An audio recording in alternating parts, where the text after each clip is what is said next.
March 18th, evening reading, Dueteronomy, chapters 32, 33, 34.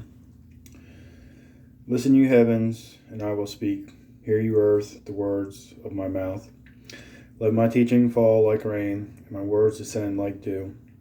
Like showers on new grass, like abundant rain on tender plants, I will proclaim the name of the Lord. I will praise the greatness of our God. He is the rock, his works are perfect, and all his ways are just. A faithful God who does no wrong, upright and just is he. They are corrupt and not his children.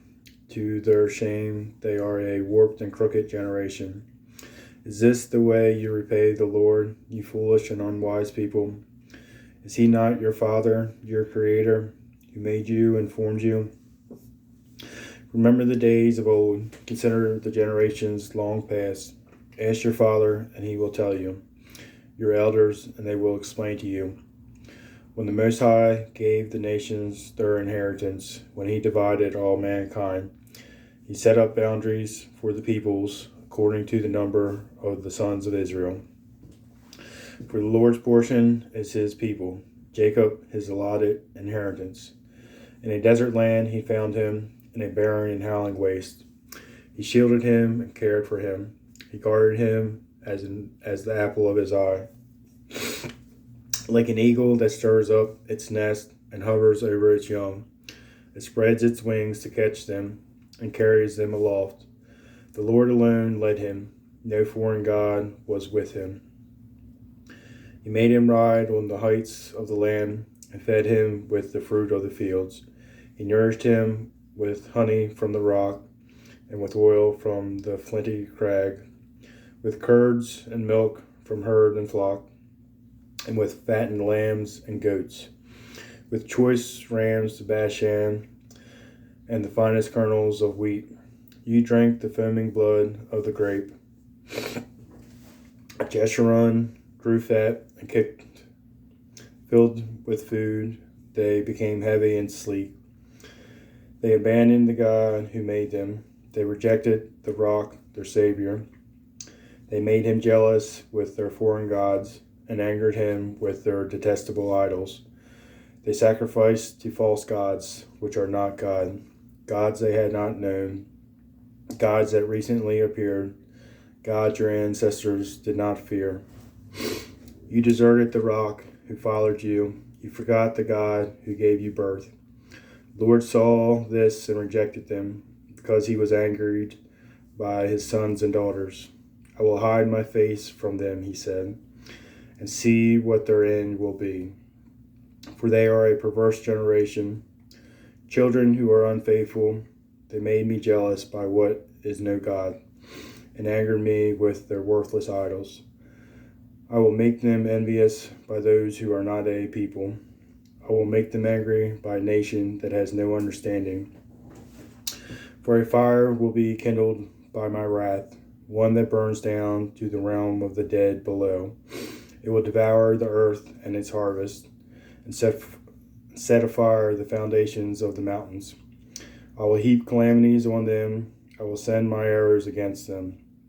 I will send wasting famine against them, consuming pestilence and deadly plague. I will send against them the fangs of wild beasts, the venom of vipers that glide in the dust. In the street the sword will make them childless. In their homes terror will reign. The young men and young women will perish, the infants and those with gray hair. I said I would scatter them and erase their name from human memory, but I dreaded the taunt of the enemy, lest the adversary misunderstood and say, our hand has triumphed. The Lord has not done all this. They are a nation without sense. There is no discernment in them. If only they were wise and would understand this and discern what their end will be. How could one man chase 1,000 or two put 10,000 to flight unless the rock had sold them, lest the Lord have given them up? For their rock is not like our rock, as even our enemies concede. Their vine comes from the vine of Sodom. and from the fields of Gomorrah. Their grapes are filled with poison, and their clusters with bitterness. Their wine is the venom of serpents, the deadly poison of cobras. I have not kept this in reserve and sealed it in my vaults. It is mine to avenge. I will repay. In due time their foot will slip. Their day of disaster is near, and their doom rushes upon them. The Lord will vindicate his people and relent concerning his servants. When he sees their strength is gone, and no one is left, slave or free, he will say, now where are their gods? The rock they took refuge in, the gods who ate the fat of their sacrifices and drank the wine of their drink offerings. Let them rise up to help you. Let them give you shelter. See now that I myself am here. There is no God besides me. I put to death and I bring to life. I have wounded and I will heal, and no one can deliver out of my hand. I lift my hand to heaven and I solemnly swear, as surely as I live forever, when I sharpen my flashing sword and my hand grasps it in judgment, I will take vengeance on my adversaries and repay those who hate me. I will make my arrows drunk with blood, while my sword devours flesh, the blood of the slain and the captives, the heads of the enemy leaders.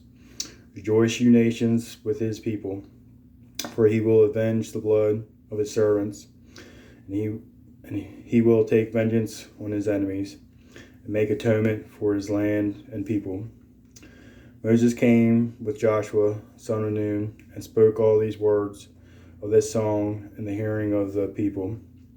When Moses finished reciting all these words to Israel, he said to them, take to heart all the words I have solemnly declared to you this day, so that you may command your children to obey carefully all the words of this law. They are not just idle words for you. They are your life. By them you will live long in the land you are crossing the Jordan to possess. Moses to die on Mount Nebo.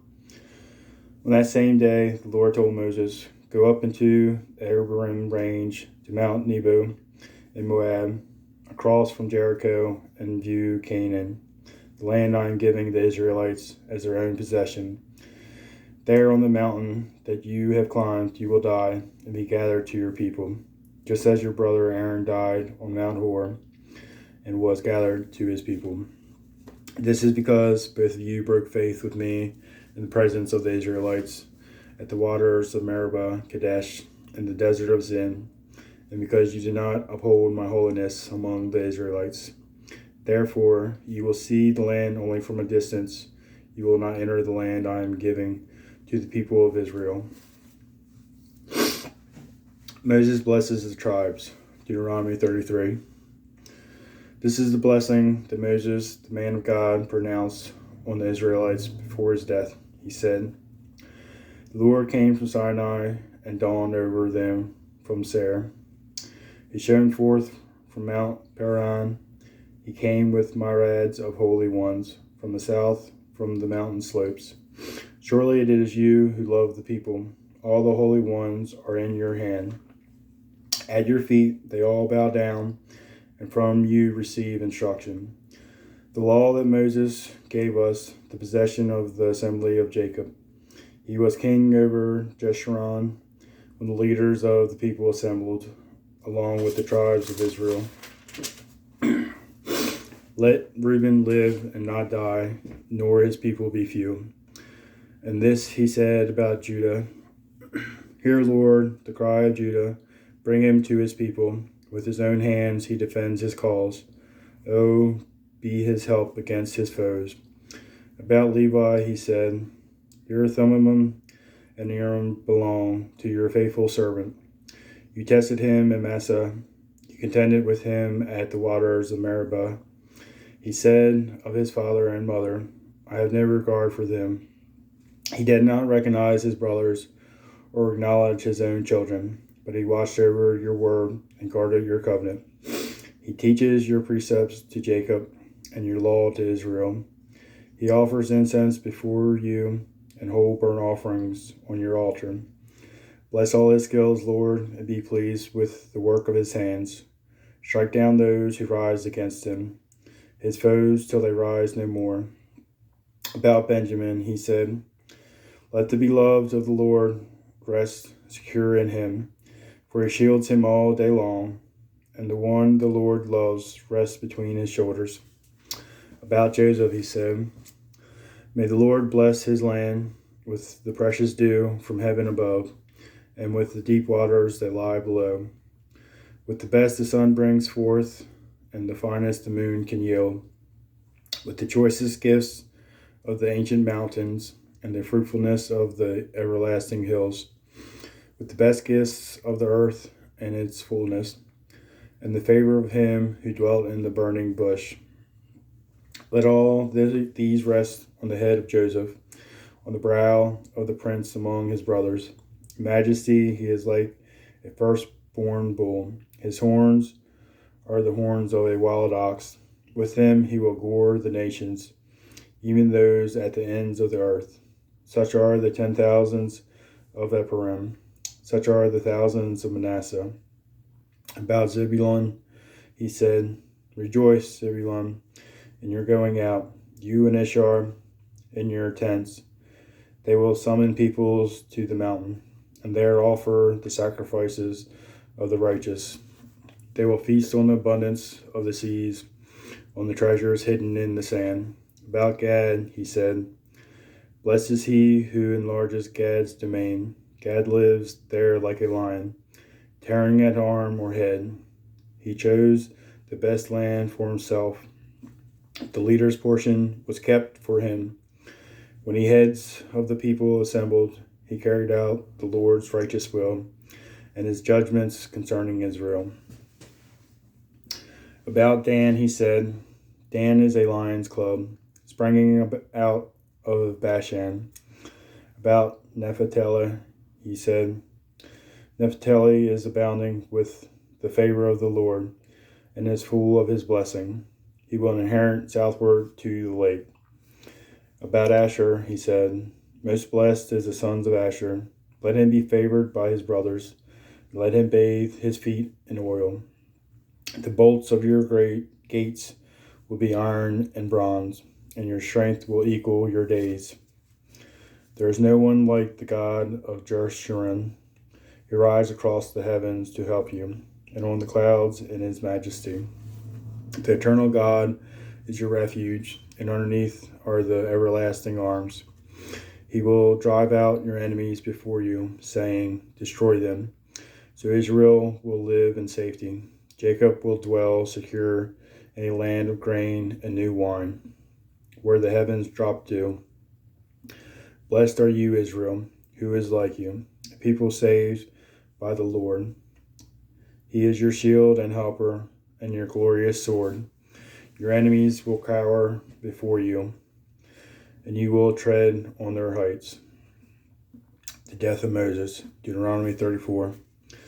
Then Moses climbed Mount Nebo from the plains of Moab to the top of Pisgah, across from Jericho. There the Lord showed him the whole land, from Gilead to Dan, all of Naphtali, the territory of Ephraim and Manasseh, all the land of Judah, as far as the Mediterranean Sea. The Negev and the whole region from the valley of Jericho, the city of palms, as far as to Zor.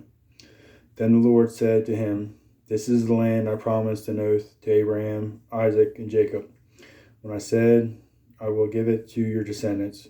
I have let you see it with your eyes, but you will not cross over into it.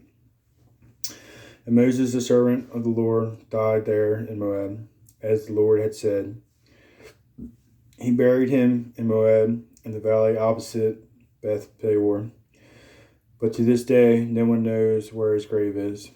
Moses was 120 years old when he died, yet his eyes were not weak, nor his strength gone. The Israelites grieved for Moses in the plains of Moab 30 days, till the time of weeping and mourning was over.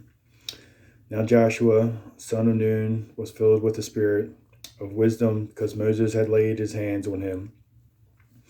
So the Israelites listened to him and did what the Lord had commanded Moses.